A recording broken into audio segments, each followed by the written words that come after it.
Of going out, there's nothing like the great outdoors. But how much safer is it outside, and should you still be wearing a mask? Well, our Kenesha Dees found out the answer to those questions.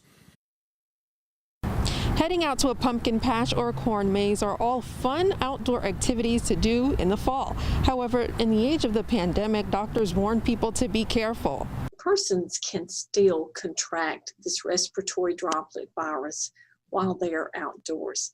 Now, we always remind about our social distancing, our respiratory hygiene, use of the cloth face covering, again, as our non-pharmaceutical interventions. Dr. Karen Landers with the Alabama Department of Public Health says some outdoor activities where no one else is around and it's just an individual or family that is distanced from others, a mask may not be necessary.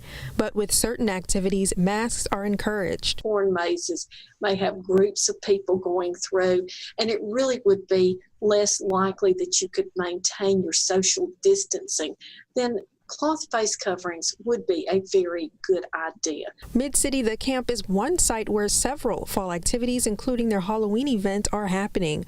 Lindsay Patillo-Keene with marketing says safety is first. We always require our masks. It's number one is safety here. So we could not do these events if people didn't comply with our CDC guidelines. Patillo-Keene says they've also worked to make sure folks are socially distancing. We're taking up more space with our events, so we have more room to socially distance and spread out a little bit more. Landers also says for people to consider contactless ways to have fun as we head into the holidays. The most important measures here are for persons to make some modifications to these holidays. And while persons still want to have fun, let's take the opportunity to make some adjustments here. Putting the Valley first, Kenesha Dees, WZDX News.